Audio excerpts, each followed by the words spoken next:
pasé 2 minutos de preparación de mate. Sigamos con shock y control de daños.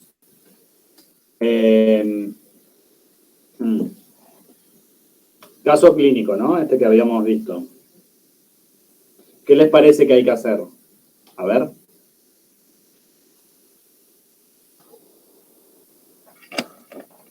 ¿Qué dirían ustedes?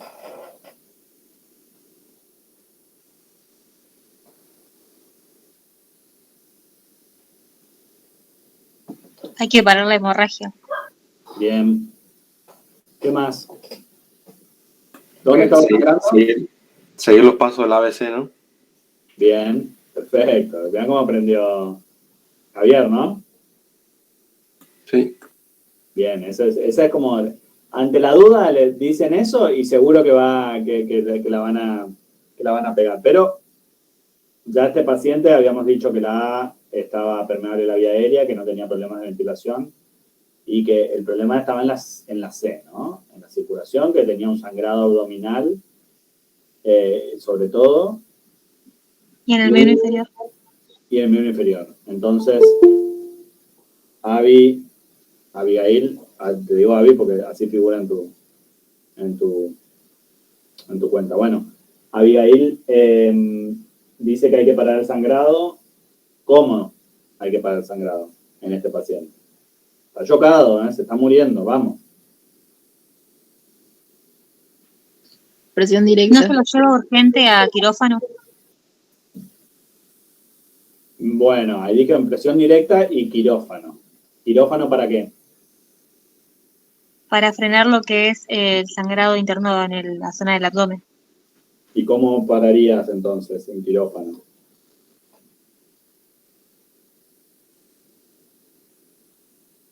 Está bien lo que estás diciendo, pero tratemos de profundizar un poquito. ¿Qué harías? Con una lápara de urgencia. Una laparotomía, decís. Sí. Bien. Perfecto. Una laparotomía de urgencia y uno ahí ve dónde está sangrando y parar el sangrado, ¿no es cierto? Claro. Bueno. Si está sangrando el hígado, pongámosle. Está sangrando el lóbulo izquierdo del hígado, lóbulo derecho del hígado. Tiene una lesión, el hígado, ustedes, si alguna vez vieron un hígado de vaca, es así, es muy friable. Se rompe fácil.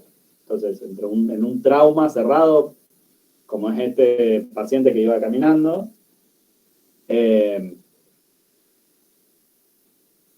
se rompe muy fácilmente el hígado. ¿Qué hacemos ahí? ¿Qué se les ocurre?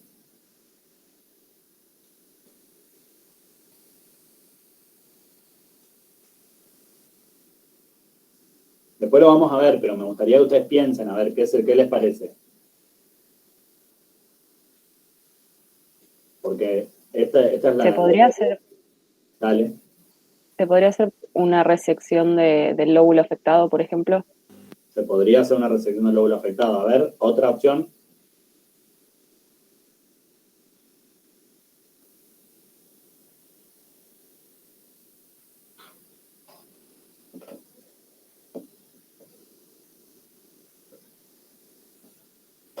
¿Qué más?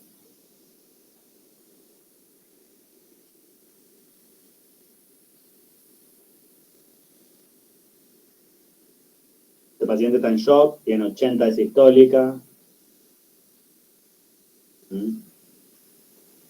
140 de frecuencia cardíaca. ¿Al mismo tiempo, profe, se lo estaría expandiendo o eso se hace en otro tiempo? A ver, ¿cómo lo expandirías? ¿Está bien, Maxi, lo que decís? No sé, con cristaloides. Bien. ¿Qué es cristaloides? ¿Todos saben lo que es cristaloides? Sí, ¿no?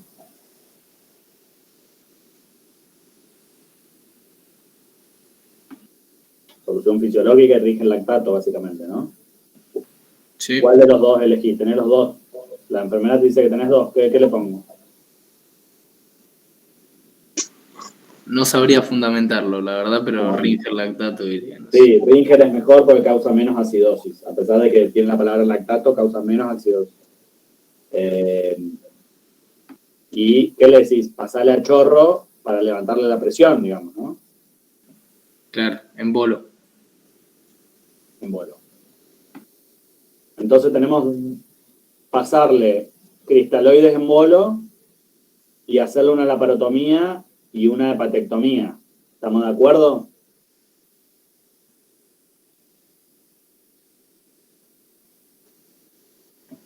O sea, es imposible coagular un hígado o intentar suturarlo.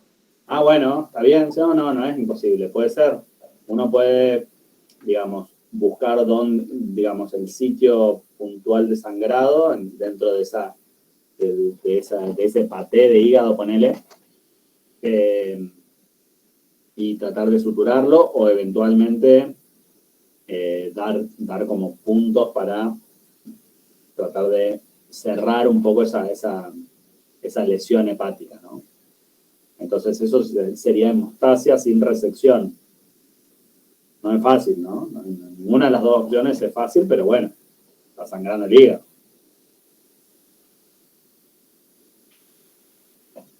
También, ¿alguna otra opción que se les ocurra?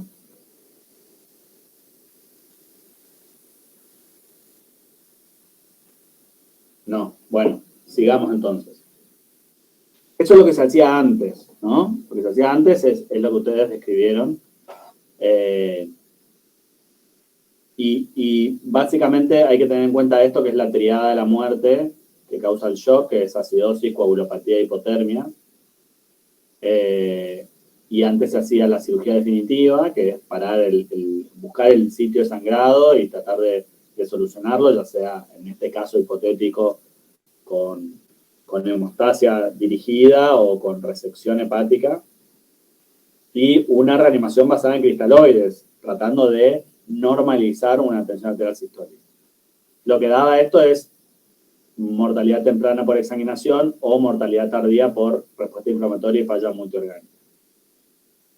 Entonces, la idea actual es hacer control de daños. El control de daños es, uno hace lo mínimo indispensable para poder, digamos, sobrevivir y mejora otras características y después vuelve para arreglar la lesión definitiva. Eso sería como el control de daños. Y volvemos un poco a la primer slide que decía que hay que pensar en lo fisiológico, no en lo anatómico. ¿Y qué es control de daños en shock? Es reanimación y cirugía de control de daños. Reanimación de control de daños quiere decir una reanimación hemostática y cirugía de control de daños quiere decir cirugía en etapas. Ahora vamos a ver un poquito de eso. La etapa 1 es una cirugía abreviada que no tiene que durar más de 1 hora y media, preferentemente menos de 1 hora, donde se focaliza en parar la hemorragia. Con los métodos más sencillos, parar la hemorragia, limitar la contaminación y eventualmente hacer una tracción esquelética, en este caso. Y ahí el paciente, y dejar el abdomen abierto, acá no está puesto, pero es dejar el abdomen abierto, o sea, no gastar tiempo en cerrar el abdomen, porque además muchas veces tenemos que volver a entrar a ese abdomen, o al tórax, o lo que fuere. Y lo importante acá es hacer algo rápido para llevarlo a terapia intensiva, resolver esta triada de la muerte con una buena resucitación. Acá. Y después ir a la etapa 3 a una cirugía definitiva para la hemostasia definitiva, eventualmente si requiere una hepatectomía, si requiere una hemostasia puntual de los vasos, una sutura del hígado, lo que fuera. Y, por ejemplo, en el caso de la cuestión del miembro, hacer una fijación definitiva en otra etapa, no en esta. A esto se le suman una etapa 0 y una etapa 4, y la etapa 0 sería el prehospitalario y el hospitalario inicial, en donde, más allá de lo que es la cirugía, hay que hacer una reanimación hemostática. Entonces hay que identificar rápidamente al paciente en shock, hay que hacer una reanimación balanceada y control de la hemorragia externa. Eso sería la etapa 0, ¿no? Antes de ir a cirugía. Y la etapa 4 es la cirugía reconstructiva, porque estos pacientes quedan rotos por todos lados y bueno, hay que corregir esas deformidades. Pero básicamente este control de daños en paciente con shock hemorrágico implica cambiar el chip. Y eso quiere decir que hay que pensarlo tempranamente, no tardíamente. Esto tenemos que tenerlo en la cabeza desde que ingresa el paciente que está en shock y que hay que diagnosticar y decidir tempranamente esta estrategia de control de daños, que tiene que basarse en parámetros funcionales y hay que involucrarse en la reanimación, sobre todo desde el punto de vista del cirujano, que muchas veces tenemos una visión más como anatómica que funcional. Esto implica que tiene que haber un equipo, cosa que muchas veces no existe en nuestro medio. Un equipo es un conjunto de personas que trabajan ordenadamente para un fin común, ¿cierto? Eso parece algo sencillo, es lo más difícil de todo, y muchas veces nos servimos de protocolos justamente para generar este trabajo en equipo.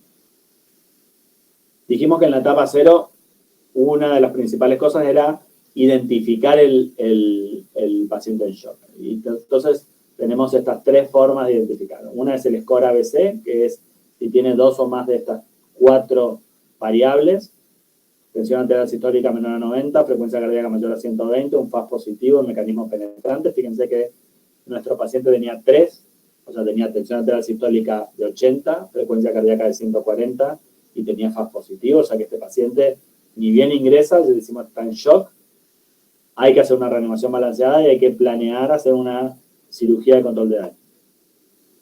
Otra forma de identificar el shock es el índice de shock, que es la frecuencia cardíaca sobre la tensión arterial sistólica. Cuando es mayor o igual a 1, también hay que hacer un diagnóstico de que ese paciente está en shock. Y esto, aunque parezca difícil, es pensarlo de la siguiente forma. Si la frecuencia cardíaca es más alta que la tensión arterial sistólica, ya te da mayor a 1, ¿no es cierto?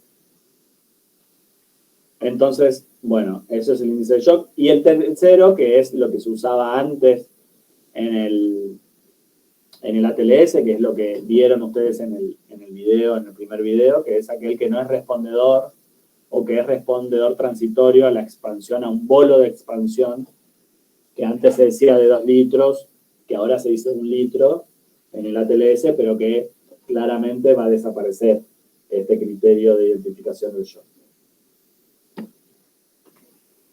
¿Por qué? Porque la reanimación de control de daños no se basa en cristaloides, sino se basa en reposición de sangre. Si el paciente sangra sangre, hay que darle sangre. ¿Ok? Había ¿cuántas guerras tuvieron que pasar porque mucho de la investigación en trauma se basa en las guerras, ¿no es cierto? Entonces, ¿cuántas guerras tuvieron que pasar para darnos cuenta que si el paciente sangra sangre, hay que darle sangre? ¿Y cómo hay que darle? Como sangra, o sea, con todos los componentes. Glóbulos rojos, plasma y plaquetas, ¿ok? Y factor de la coagulación, que acá no está. En una proporción 1-1-1 o eventualmente 2-1-1. O sea, 2 de glóbulos rojos y 1 de plasma y 1 de plaquetas. ¿Se entiende o no? O sea, con glóbulos rojos solo no nos sirve porque el paciente está en una coagulopatía que se llama coagulopatía del trauma, que es algo complejo, no vamos a entrar ahí, pero que el paciente tiene una coagulopatía, entonces hay que reponer los factores de la coagulación porque el paciente está sangrando y nosotros necesitamos que pare de sangrar, y una de las cuestiones es que coagule la sangre. Restringir cristaloides y hacer lo que se llama hipotensión permisiva. Esto se puede hacer solo si no hay trauma cráneoencefálico grave, ¿ok? Si hay un TEC grave, uno tiene que tratar de normalizar la tensión arterial sistólica para que le llegue sangre al cerebro y evitar lo que se llama lesión secundaria cerebral. Pero si no tiene TEC, hay que intentar de no encharcar al paciente, porque eso hace más coagulopatía dilucional, produce más sangrado cuando uno aumenta la tensión arterial, entonces hay que tratar de mantener una tensión arterial sistólica menor a 90 hasta que uno consigue parar el sangrado. ¿Ok?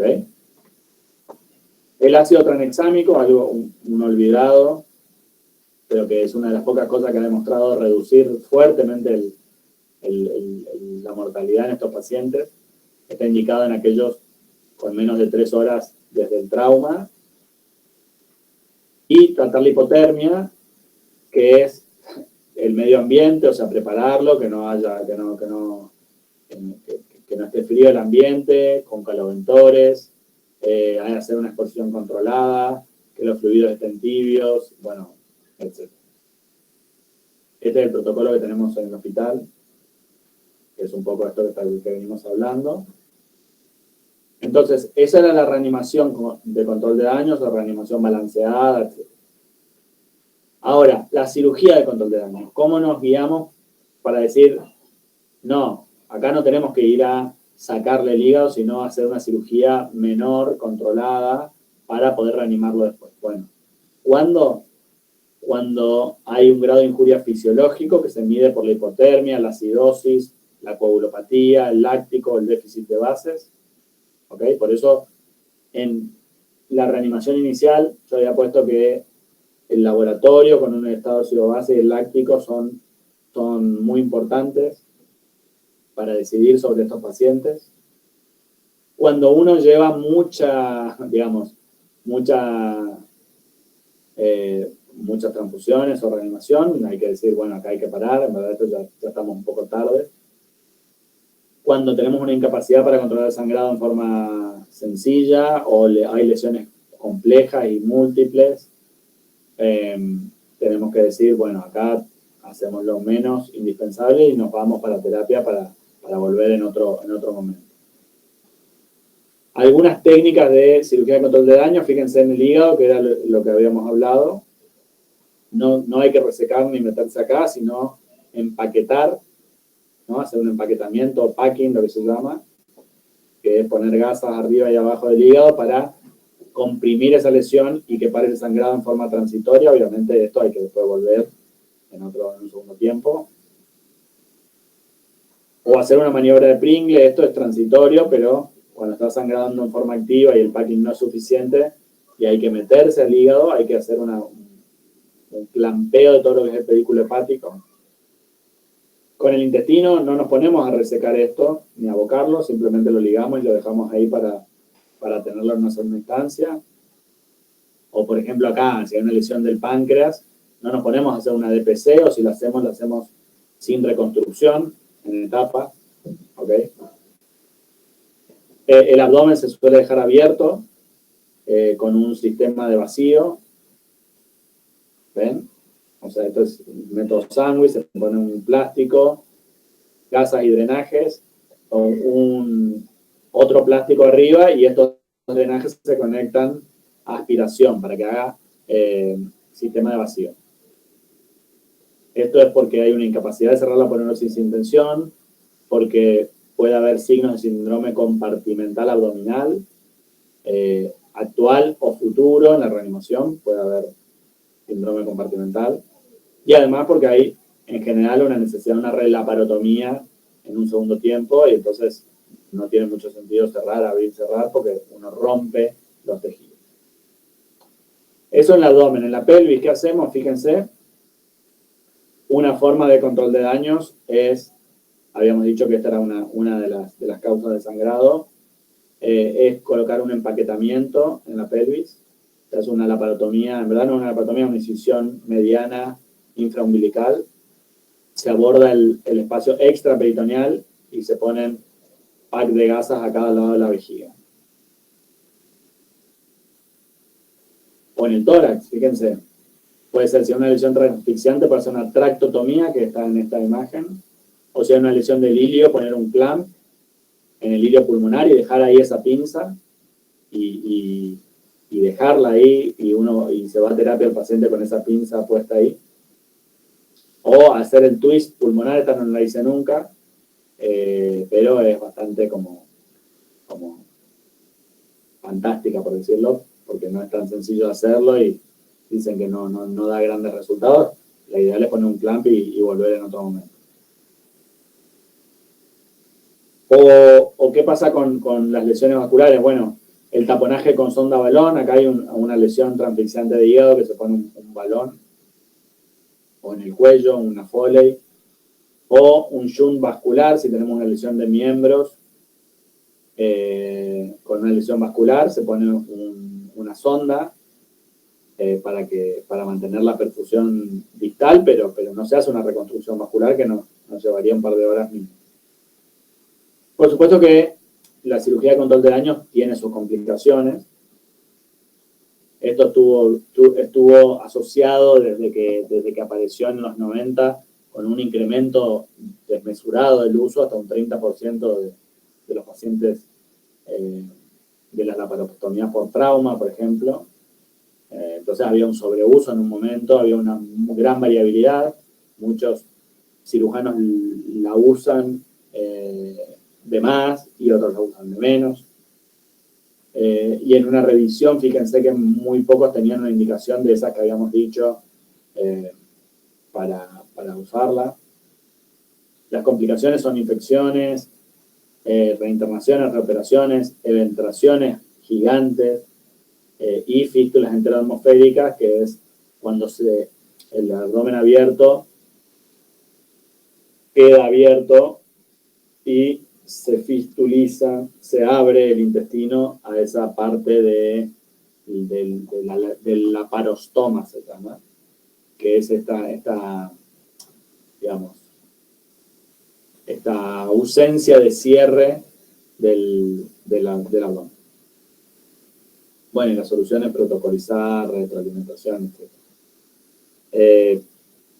Así que esto es un poco la idea. En resumen, hay que hacer un abordaje fisiológico, siguiendo las prioridades de la BCDE, pero fisiológico.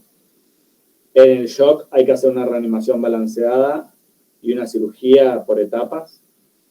Y siempre hay que estar atrás de estas cuestiones porque hay que buscar el punto justo para no irse de un lado o del otro.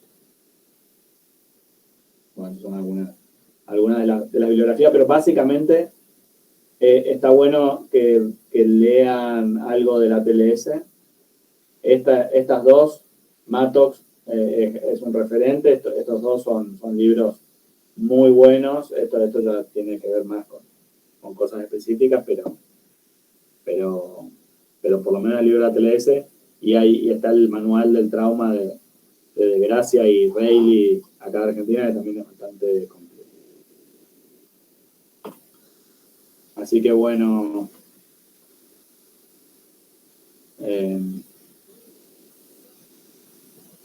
acá cortamos. No sé si tienen alguna duda, consulta, comentario.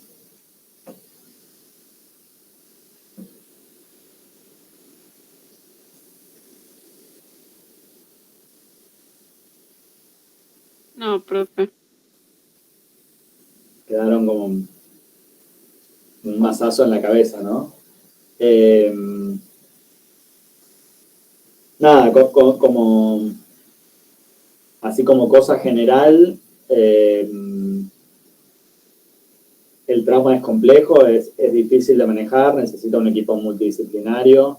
Si ustedes se ponen a pensar, acá vimos un pantallazo de lo que es manejo inicial y algo de lo que es control de daño, del shock sobre todo, porque es la causa de muerte prevenible más importante.